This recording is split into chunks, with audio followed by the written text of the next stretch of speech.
Welcome to the week of August 24th. We start this week with a high quality workout that we haven't done for a very long time, and I'm not sure that most of you have ever done it. It's 10, 8, 6, 4, 2 minutes of threshold running. So it's a total of half hour. And we're starting with the longest, working our way down to the shortest. So in theory anyway, the speed should increase with each segment because it's shorter. Now, when we're running at threshold, often the pace is very similar. If you do mile repeats or if you do a steady state run, sometimes those paces are a whole lot closer than you would imagine because you're getting the recovery breaks during the threshold miles. So we might not see as much as we would as if we were really trying to hit these as hard as possible. But also it's long enough that if you hit it a little bit too hard early, the subsequent segments are going to suffer. So there's a little bit of a pacing effort management element to this, as there are with most workouts. Because we were pulling this one out of the archives, I did it a couple of weeks ago to kind of remind myself of where it might get a little bit more difficult. Was there anything that surprised me? And I really enjoy this workout. So I've actually done it 2 times in the last 3 weeks. And both times I found that the 10 minutes felt particularly good and surprisingly good, and I was very optimistic about the rest of the workout. I also thought that I recovered very quickly after the first 10, but that recovery wasn't present after a few of the others. So be careful in that first 10 not to overrun it, because the next 20 minutes can be a little bit more difficult than maybe they need to be. Now, both days that I did that were on the humid side, so that certainly had some impact with it. Most of you are in better shape than I am, so that will have a bearing on how you feel towards the end. But just a little bit of caution in that first 10, it's going to be really easy to overrun that because you start at an effort that you're used to running 3 or 5 or 6 miles and sometimes even longer, so 10 minutes seems like nothing. And after 15, 30 seconds, I thought a minute's going to be enough, but I forced myself to take 2, and I was glad that I did. Now, the way that it's written in Training Peaks and the way that I have it written up here is the 10 minutes and the 8-minute segments are followed by 3-minute recovery jogs. You can go to 2 if you want to. If you want to take all 3, that's certainly fine. And then when we get down to the 6, 4, and 2, 2 minutes is plenty of recovery unless you're really overrunning those. So it's 30 minutes of fast running, it's 8 to 10 minutes of recovery jog, and that's not counting any recovery after the 2, because after the 2, you're just going into cool down mode. What I want you to do is feel the effort and think about this in maybe 3 different levels. First, we have aerobic threshold, which feels comfortable, but you're running fast.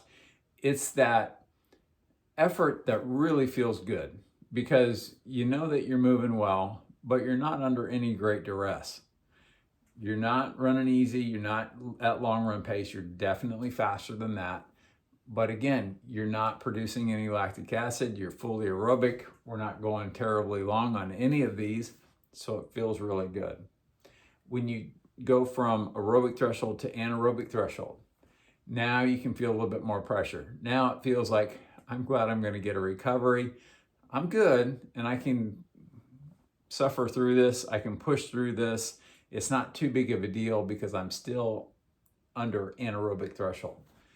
And then when you go anaerobic, now you need this to get wrapped up. So this is written and intended to be aerobic threshold running.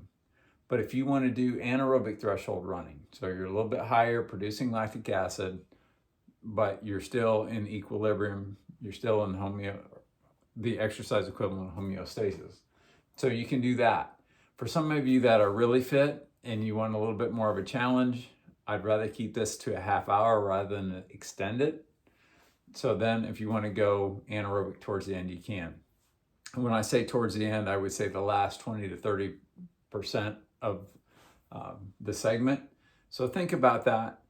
But that first 10, I would try to keep that more aerobic threshold as long as you can. So feel that, and if you get good at gauging that, that's going to be helpful in other training runs, but also in other races where you can kind of feel, I'm starting to approach that line. I'm at that line and now I've crossed that line. And depending on what the goal is for that workout or that race, you know if that's a good thing or not. So exceed those with caution and exceed those a little bit at the end. If you need to walk on the recovery jogs, you're going too fast. If you're not getting recovered in 2 to 3 minutes or 2 minutes after the last couple of segments, then you're going too fast and you're a little bit in over your head. Split the intervals on this. Whether you want to set your watch and program it to go off at those intervals, that's fine. An easier way is use your split button. And okay, I'm at 10 minutes. If it's 10:01, 10:02, 9:58, we don't really care as long as it's close enough. Now, what you'll run into with this, if you're running this at 6-minute pace, your mile auto split is going to go off before that 10. It's going to go off before the 8. If you're a little bit faster than that, it will go off before the 6. So you can turn off your auto splits so that's not happening, or you leave those on, and we can see that we have a 6-minute lap and we have a 4-minute lap. We know that that's your 10-minute segment, so that's fine. But the reason to do that is at the end we can take a look and see what was your average pace, what was your average heart rate, maybe your average wattage, and maybe even your average cadence for that 30 minutes of faster running. And that's, I think, good information to have. And because I did this twice in the last 3 weeks, I was able to go in and compare those two and see, okay, was my power up even though maybe the pace was down? And I was able to compare those, which I'm a running coach, so that stuff's kind of fun. So there's your high quality workout. Hopefully you have fun with that, as much fun as I did. Moderate quality workout is progression run. We did that 2 weeks ago, so we don't need to talk too much about that. The idea is because it's moderate quality workout, we're starting an honest effort in building. And if you feel really good from the start, we can turn that into a steady state run. The objective is to accumulate high end aerobic time.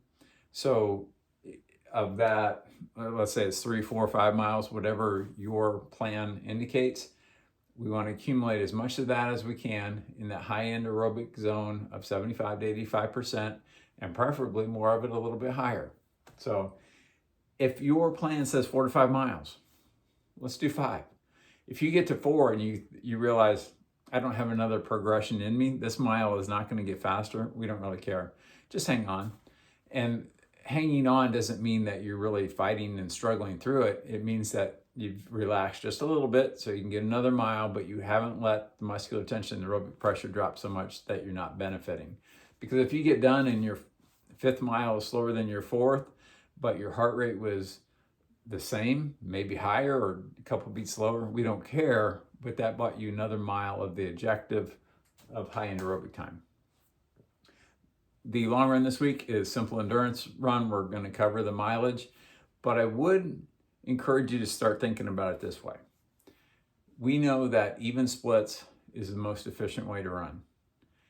If you run even splits, what will happen is early on it will feel a little easier, enabling you to carry that pace longer. And the longer you go, the more effort is required to maintain those even splits. That's how we're going to approach the race. So let's approach some of the endurance long runs the same way, to where, okay, if we look at, if it's a 20 miler, first 5, second 5, third 5, and fourth 5 mile segments, we want those to be pretty even. Yes, we'll see heart rate going up. We'll see that it took a little bit more effort to maintain that, but that's okay. You're rehearsing race day of, I know I can go faster than this, but I'm going to stay relaxed here early on so that I can maintain this later. And we can look at those, much like we want to take a look at the numbers after this. We can look at, if it's an 18 miler, maybe we say first, second, and third 6 mile segments. How did those compare? What happened to the pace? What happened to the heart rate? Where was your power numbers or your cadence numbers, if that's an issue for you? So let's look at those things and try to smooth that out. The other thing to be thinking about, in addition to the ever-present long-run lab of sugar, salt, and water and how much do you need, start choosing your products.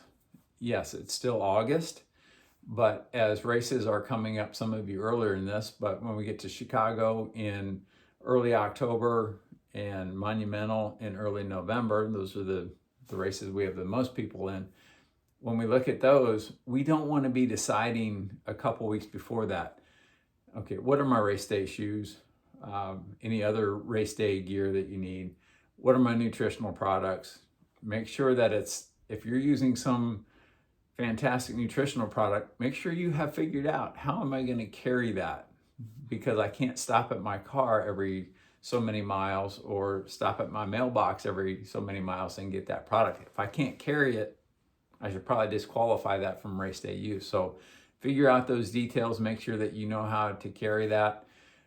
If your shorts have pockets to enable you to carry 2 gels and you want to take 5, 6, 8, who knows, you got to figure that out. You need to figure out what shorts am I going to wear? How do all these fit? How is this going to work out? So start thinking about those things, because as we get closer to race day, the craziness starts to come in, and you don't want to be making these decisions then. The sooner we can put them to bed, the better. So a nice simple week. I think a really fun workout, a progression run that we do with great frequency, and a simple endurance long run, but we're approaching a little bit different mentally. Put that all together, and hopefully we have another great training week.